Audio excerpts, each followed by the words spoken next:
Here is something that I bought, and I don't remember what it is.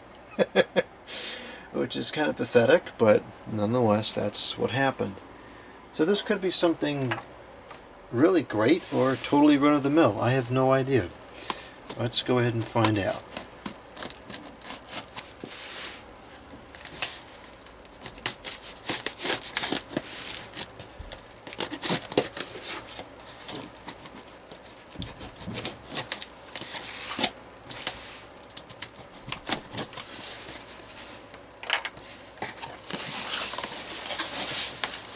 Okay, it came wrapped in newspaper.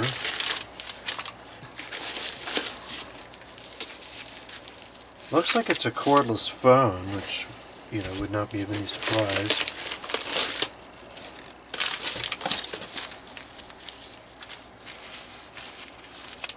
Oh, it's nice of Eric.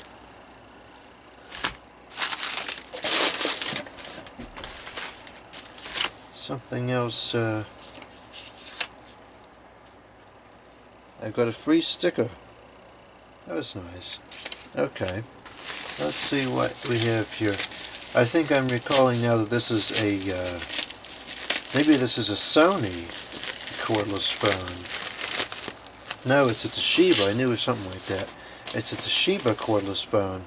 And I think it's more or less Vtech's 910ADL.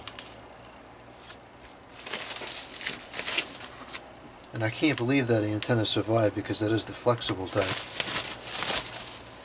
Okay, power adapter.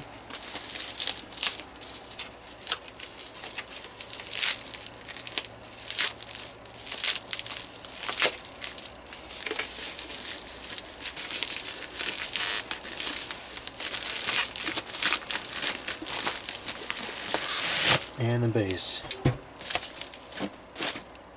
Yes, I recall this one now.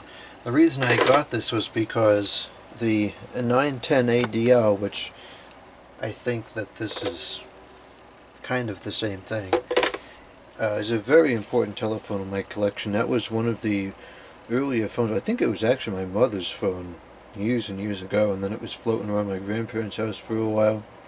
Then I used to use it when I go over there, and so that's a good phone and for my collection. But this one, I'm fairly certain that this is a Vtech.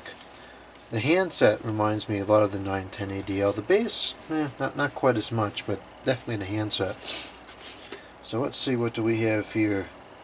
Model FT-3806. Unfortunately, it's made in China. It does not explicitly say Vtech or Vtech anywhere.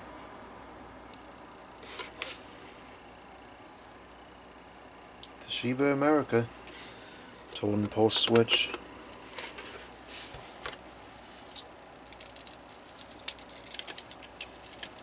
The adapter is a 9 volts. Toshiba branded.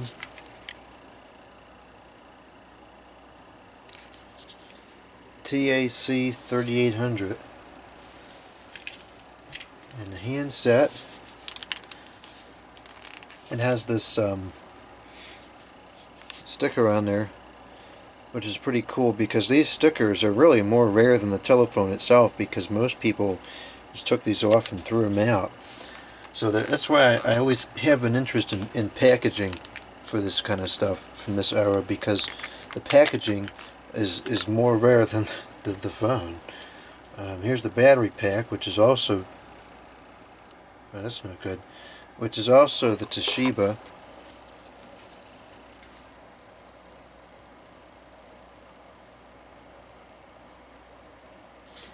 It's the nickel cadmium chemistry. Unfortunately, it's made in China. The model number, in case it didn't show up on the picture, is TRB-9100, 600 milliamps, 3.6 volts. There appears to be a problem here, a very concerning problem, with these contacts. One of them is kind of like falling in there. I don't know if it's just pushed in too far, or if it broke off because of corrosion, or what. Seems like it's pretty stuck wherever it is.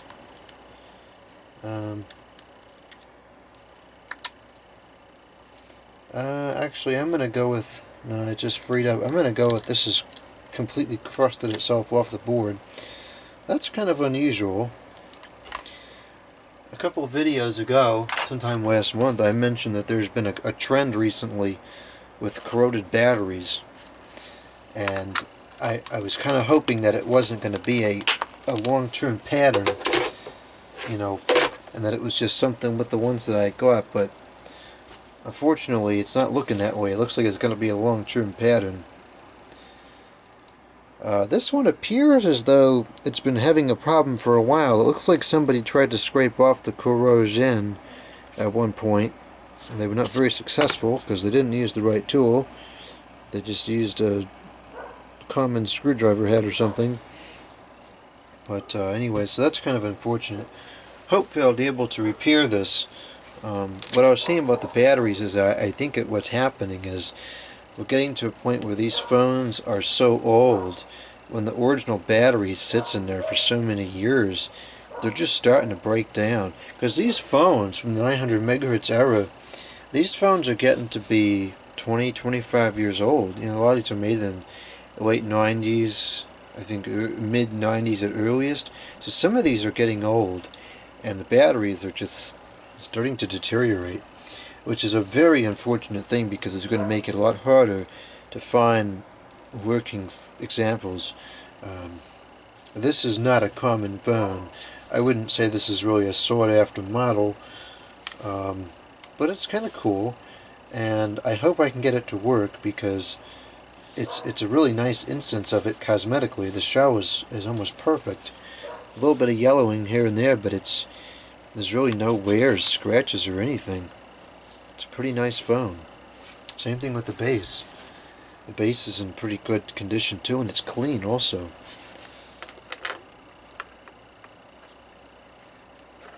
There's no battery in there, which is a good thing.